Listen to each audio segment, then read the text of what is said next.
Hoje em DPN vamos falar dos motores multiválvulas. Sabe quando tem um motor 4 cilindros e falam é 8 válvulas, é 16 válvulas? Vamos entender em profundidade quais são as diferenças, quais são as características, a geometria de uma válvula para entender por que funciona melhor de uma forma ou de outra e por que a tecnologia vai evoluindo para incrementar o número de válvulas por cilindro. Então, você gosta de tecnologia automotiva? Então está no canal certo. DPN, dá paixão ao negócio.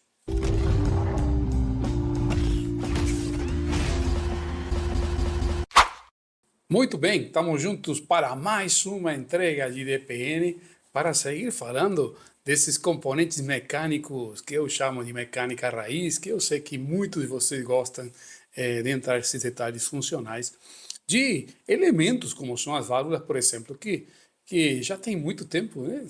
Desde que nasceu o motor a combustão interna tem válvulas, mas tem muita coisa interessante para discutir sobre esses elementos, esses componentes que têm uma função importantíssima para, como sempre eu digo, ajudar a encher o cilindro. Vejam aqui, vejam essa tela que estou compartilhando com vocês, é justamente de um exemplo de um motor multivalvular, que é o que vamos falar hoje, né?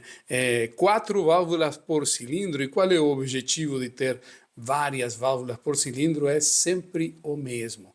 É o que a engenharia automotiva está procurando sempre, conseguir a melhor eficiência volumétrica possível. Isso quer dizer a capacidade de encher esse cilindro de ar e o combustível, a mistura quando for um veículo, como o exemplo que está aqui, que tem vela de ignição, portanto, sabemos que um motor ciclo Otto, ok? Mas vamos em frente, olha, vamos nos deter um pouquinho para falar das válvulas em particular, vamos fazer foco com válvula de emissão, tá? Que a válvula de emissão é a que tem a principal função nesse desafio que eu estava falando com vocês, de poder permitir encher o cilindro, facilitar a entrada de ar. Lembrem que uma válvula abre e fecha permanentemente, é como uma porta que se abre e se fecha, então tem que evitar ao máximo exercer resistência. Ela vai exercer uma resistência, mas como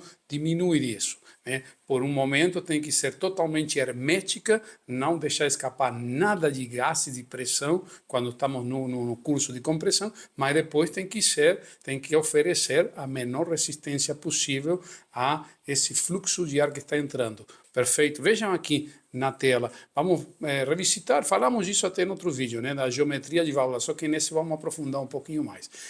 Quais são medidas específicas de grande importância para esse encher o cilindro, para esse desafio da eficiência volumétrica? Estamos vendo aqui, por exemplo, com a letra L, a altura. Quanto que essa válvula se desloca, quanto que é o curso da válvula, ou seja, quantos milímetros se levanta da sua sede para permitir a passagem do fluxo de ar aqui entre os lados, os dois lados da válvula é cilíndrica, não? Ou seja, aqui é um corte lateral claramente. Outra medida importantíssima que vamos falar é o diâmetro da cabeça da válvula, porque a porta é uma porta grande ou uma porta pequena que está deixando passar o ar. Quanto maior for o diâmetro, em teoria, e agora vamos discutir bastante disso, melhor, né? O diâmetro da sede da válvula também é muito importante, porque vai ter uma relação direta, está aqui com a letra S, vai ter uma relação direta com a capacidade de fechar, com a capacidade de ser hermética.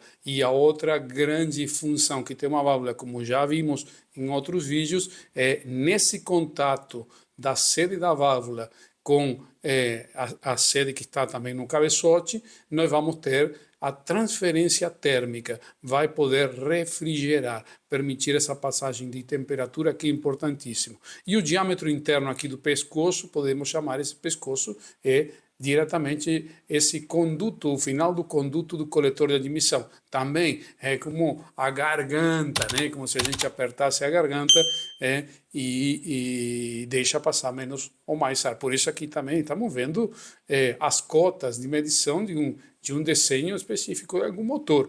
Mas imagina que isso aqui é 0 km. E aí quando começa a acumular carvão, fica sujo aqui, né? Esse diâmetro do pescoço fica melhor, ou seja, vamos estar restringindo a passagem de ar. E por último, sim, a haste da válvula, que é o que vai permitir o movimento mecânico. Mas temos mais medidas importantes, temos mais cotas, temos mais detalhes de uma válvula e eu que estou compartilhando agora com vocês. E aqui já vamos entrar um pouquinho a fazer essa comparação, porque existem motores que têm 2 válvulas por cilindro, existem motores que têm 3, 4, 5, vamos ver aqui, mas geralmente o que nós temos é 2 válvulas por cilindro ou 4 válvulas por cilindro. Claro que há variantes que podemos discutir também, posso até mencionar depois no final, de ter outros números de válvulas diferentes. Mas em termos gerais, não vamos encontrar ou é 2 válvulas por cilindro ou é 4 válvulas por cilindro. Ou seja, quando é 2 válvulas por cilindro, obviamente você conhece muito bem uma admissão e outra de escapamento. E depois, se são 4, é 2 de cada coisa, né? Às vezes tem 2 de admissão e 2 de escapamento. Os motores que têm 3 válvulas por cilindro, aí geralmente vão ser 2 de admissão e 1 de escapamento. Porque agora entramos nesse detalhe. Mas vejam aqui, estou compartilhando com vocês outra medição que a gente não falou até agora. E agora é o momento para entender um pouco mais o tema das multiválvulas, é a seção de passagem, que é quanto que realmente esse espaço que está ficando aqui está deixando passar o ar, quanto que representa nesse contorno desse círculo que está realmente deixando passar, porque a válvula continua existindo, né? E aí, como está dizendo aqui, existe uma relação entre o diâmetro da válvula, que está aqui com a letra D, o diâmetro total da válvula e o curso de abertura dessa válvula, ou seja, quantos milímetros tem o diâmetro dessa válvula e quantos milímetros tem esse curso, quanto que levanta da sua sede essa válvula em milímetros. Aqui é em milímetros e aqui o que está representado com a letra L, que é o curso da válvula, também vai estar em milímetros. No exemplo aqui estamos vendo com uma série de válvulas principal, né, que está com 45 graus de mecanizado para fazer um fechamento aí a 45 graus. Mas vejam só, está explicando aqui que quando se desenha um motor, todos trabalham com uma determinada relação. Não é qualquer... eu vou abrir a válvula o máximo possível. Primeiro que podemos ter uma colisão da válvula com o pistão, né? Está limitado mecanicamente, mas também existe essa relação que está falando aqui. Então, e a conta é a seguinte, L dividido por D tem que dar aproximadamente entre 0,25 e 0,30. Ou seja, isso poderíamos dizer que ele vai representar 25 ou 30% do diâmetro da válvula. Não pode ser mais do que isso. Essa é uma relação da mecânica pura, dimensional, já pré-estabelecido para um funcionamento do motor. Então, você pode brincar um pouco, mais ou menos, com esses valores, mas não muito. Não é 80% do diâmetro da válvula pode ser o curso. Não, vai ter que ficar nesses valores, entre 25% e 30%. Isso já é importante saber. E aí você já vai poder estar fazendo também a partir disso aqui, porque às vezes ter mais válvulas de admissão, principalmente, favorece ao que nós chamamos, vamos dizer assim, vulgarmente, podemos dizer assim, ou informalmente, como respirar o motor, permite respirar o motor, porque eu vou ter mais válvulas que me vão permitir a entrada de ar. Vou compartilhar outra tela aqui, vejam aí com vocês, que é o seguinte, vamos falar um pouco agora desses ângulos de válvula. Esses ângulos de válvula que estava mostrando lá de 45 graus, e eu já tinha comentado até nos vídeos anteriores que falamos de válvula, olha, se fala de um ângulo principal, mas as válvulas têm diferentes ângulos de sede de válvula. Nesse caso, veja só, como são mecanizados ângulos corretores. Corretores de quê? Veja só, vamos prestar atenção aqui nesse desenho que parece complexo, mas não é tão assim, não é tão complexo. Olha, o ângulo principal que nós estamos vendo aqui é da sede da válvula, ele está a 45 graus, tá? Ele tem uma inclinação a 45 graus.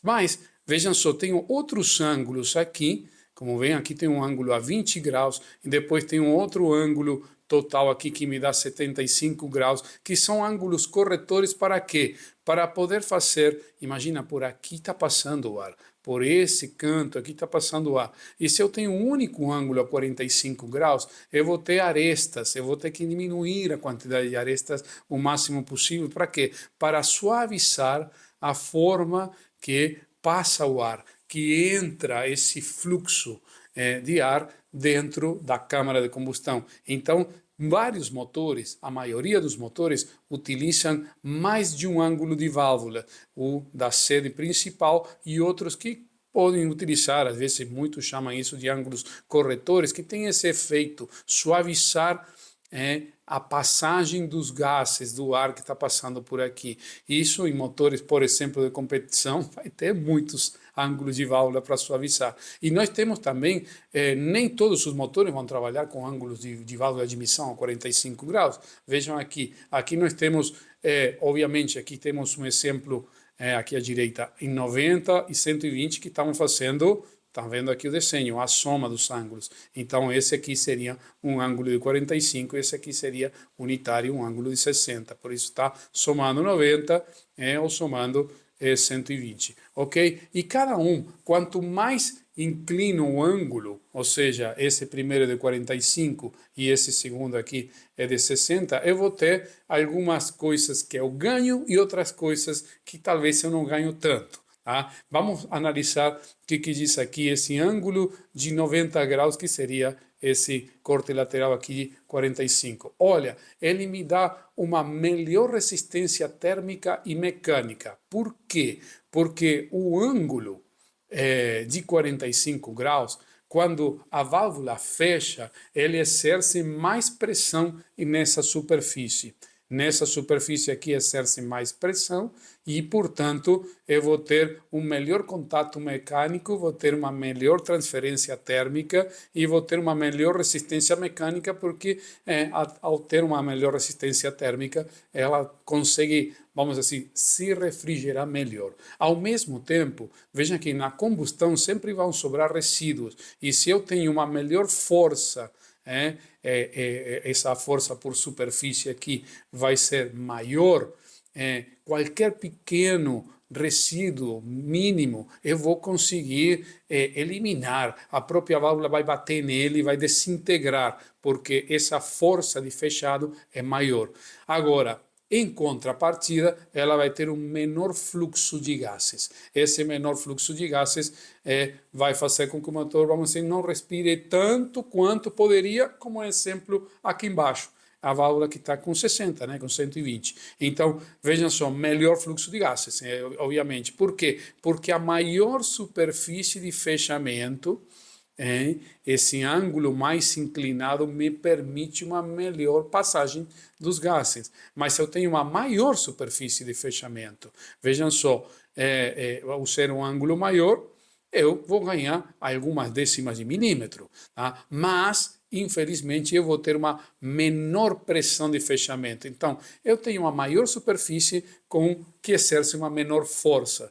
E vejam só, aqui nesse ângulo, agora voltando aqui à direita, está nos mostrando que a 45 graus, mais ou menos, se trabalha entre 1 e 2 milímetros, né, da superfície total dessa sede de válvulas. Tá? Então, assim, é muito importante o tema da sede de válvula. Por tudo isso que estamos falando, por um lado, pode facilitar o fluxo de gases, por outro lado, pode limpar melhor essa sede de válvula, porque exerce mais força, pode refrigerar melhor. Então, tem que buscar sempre, cada motor e cada fabricante busca o equilíbrio entre esses elementos. Claro que aqui não estamos falando de materiais endurecidos, tudo que se utiliza nas sedes de válvula. Estamos falando dos dos desenhos geométricos, tá? Para ter determinados resultados funcionais em uma válvula de admissão. ok? Escapamento também funciona muito parecido, varia um pouco as temperaturas. Só que no escapamento nós temos uma grande vantagem. Eu não tenho que fazer entrar os gases a partir do vácuo, da depressão que gera o pistão. Eu já tenho o pistão subindo e fazendo uma varredura desses gases, empurrando para fora. Então é mais fácil expulsar os gases do que admitir os gases. É mais fácil. Não é que seja simples, que a gente não pode descuidar o trabalho na válvula de escapamento, obviamente. Mas aqui se busca mais detalhes para a válvula de admissão. Muito bem, que mais assim? Há outra regra muito importante que a gente deve conhecer e agora sim entendendo por que muitos fabricantes optam por colocar, por exemplo, vamos colocar o mais clássico, um motor 4 cilindros, vamos ter um motor 4 cilindros 8 válvulas, porque tem 2 válvulas por cilindro, ou motor 4 cilindros 16 válvulas. É o mais comum. Vamos ficar nesse caso, vamos tomar esse exemplo que é o mais comum que tem no mercado. Ou é 8 ou é 16 válvulas, aquele motor 4 cilindros. Se for 8 cilindros, seria 32 válvulas, enfim, por aí vai. Mas vamos ficar com o caso dos 4 cilindros. Tá? E essa regra, eu vou compartilhar aqui com vocês outra tela, vejam só. Há uma regra que diz o seguinte, o diâmetro de uma válvula de admissão, então vamos ver aqui à direita, à esquerda da tela, desculpa, assim temos uma válvula de admissão e uma válvula de escapamento, ok? E essa regra é que o diâmetro dessa válvula de admissão, ela não pode ser maior do que o raio do cilindro. Você sabe, quando nós temos um cilindro, nós vamos ter o diâmetro, e a metade do diâmetro é o raio, né? Então, assim, esse diâmetro da válvula não pode ser superior ao raio do cilindro. Tá? Muitas vezes isso é uma limitação até mecânica, porque se for maior, vejam só, essa válvula no desenho que está aqui, nessa projeção, ela é um pouquinho menor que o raio, mas olha só, já não tinha espaço, já não tinha parede, já não tinha como ser maior do que isso. Ou seja, se busca ter a válvula do maior tamanho possível, mas há também uma restrição aí. Uma válvula vai estar em movimento e ela vai abrir e fechar muito rápido, muitas vezes. Ou seja, é um conjunto, é uma massa que está em movimento e se ela tem um diâmetro maior, é legal porque eu posso ter um conduto maior, eu posso passar maior quantidade de ar, mas também uma massa maior em movimento. Então, não é muito legal ter válvulas de diâmetro muito grande, porque vai limitar a quantidade de RPM. Por quê? Porque essa massa em movimento vai tender a flutuar, a quicar, vamos dizer assim. Mas não tem a mola, tem tudo isso, mas também o efeito do peso da massa da válvula de um diâmetro grande, por mais que se utilizem materiais muito sofisticados, vai se enfrentar sempre. Uma válvula de maior diâmetro vai pesar mais do que uma válvula de menor diâmetro. Tá? E, além disso, nós vamos ter uma limitação de dimensões que, como acabei de falar, não pode ser maior do que o raio do cilindro. Tá? Ok, e vejam só, geralmente vocês vão ver em todos os motores, ao lado nós temos a válvula de escapamento. A válvula de escapamento, ela é de menor diâmetro. Por quê? Pelo que acabei de falar um pouco antes, porque para fazer a varredura dos gases, para expulsar os gases dentro do cilindro, é mais fácil. Então eu posso me dar o luxo de ter uma válvula de menor diâmetro. E tendo uma válvula de menor diâmetro, vejam assim, essa distância entre elas, isso muitos chamam aqui do ponte de válvulas, que é um lugar onde há muita temperatura, e em muitos cabeçotes vocês já devem ter apreciado que é um lugar onde aparecem trincas, e, portanto, fuga de compressão. Tá?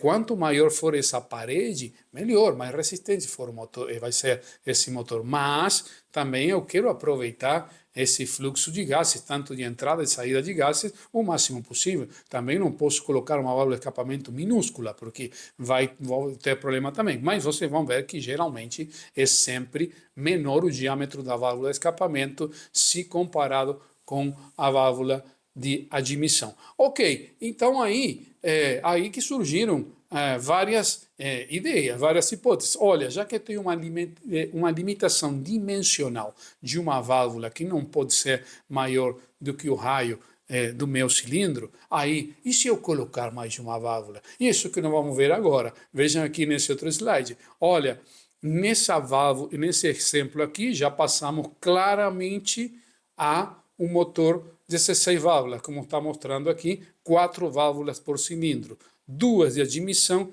e 2 de escapamento. Claro, aqui é óbvio que se compararmos com o slide anterior, essa válvula que estamos vendo aqui individualmente, ela é menor que a válvula de admissão, que comparamos no motor de 2 válvulas por cilindro. Mas, que o que acontece? A soma desses dois diâmetros, a soma do diâmetro de uma válvula de admissão e da outra válvula de admissão, que é do mesmo diâmetro também, vejam o que acontece aqui no cilindro. Vamos dizer assim, a engenharia conseguiu meio que burlar a regra. A regra não era que não podia superar o raio, e aqui está o raio. E olha, a soma desses dois diâmetros de válvula é maior que o raio do cilindro. Então, colocando 2 válvulas, que é o que se ganhou? Se ganhou em poder aumentar o diâmetro dos condutos. Somando os 2 diâmetros, é como se eu tivesse um conduto de um diâmetro bem maior do que poderia ter em um motor de 2 válvulas por cilindro. Então eu ganhei a respiração do motor, eu ganhei o enchimento do cilindro, a eficiência volumétrica aumenta, vamos ter mais diâmetro de conduto para poder encher esse cilindro. E também o mesmo, já que temos que encher mais, aproveita e coloca 2 válvulas de escapamento. Veja como a distância, a parede é maior, essa ponte de válvulas passa a ser maior entre todos eles. O motor tem mais válvulas, consegue entrar mais ar, evacuar mais gases e manter uma resistência mecânica muito boa. Claro, mas eu tenho mais componentes em movimento. Sim, eu tenho mais componentes em movimento, mas as válvulas são menores, menos massa. Então estão sujeitas a menor efeito de flutuação de válvulas, como nós poderíamos ver nesse exemplo aqui que está à direita. Não vai flutuar tão fácil uma válvula de um motor de 16 válvulas. Então é o seguinte... Então, já que é assim, vamos encher de válvulas pequenininhas, vamos colocar quantas válvulas? E sim, tem muitos casos que vão incrementando o número de válvulas, mas o sistema começa a ficar complexo, né? Porque aqui estamos falando apenas da válvula e o mecanismo que aciona, as árvores de comando, dispositivos para fazer abrir e fechar essa válvula, também eu vou ter que multiplicar e às vezes os componentes mecânicos ficam mais complexos, mas não quer dizer que ninguém esteja fazendo isso. Veja nessa tela aqui ao lado, nós temos 3 exemplos. Nós temos um exemplo de um 4 válvulas por cilindro, que acabamos de ver, um 16 válvulas. Se fosse um motor 5 cilindros, seriam 20 válvulas, mas se é um 4 válvulas por cilindro, a mesma coisa. Ok? Mas hoje, olha aqui, nós temos, nesse caso aqui, um motor com quanto? Com 5 válvulas. 5 válvulas por cilindro. E nós temos um exagero aqui, esse aqui é um motor da Yamaha, que tem 7 válvulas por cilindro. Imagina o que o controle de todas essas válvulas. Esses são multiválvulas de verdade, ok? Mas obviamente que são motores que já estão desenhados para outro tipo de entrega de performance completamente diferente. Por isso é que há uma tendência muito grande a que todos os motores agora venham multiválvula, porque conseguimos fazer com que respire melhor o motor, de alguma forma, a eficiência volumétrica melhora. Muito bem, era isso que eu tinha aí para compartilhar com vocês. Espero que tenham gostado e aguardo vocês no próximo vídeo.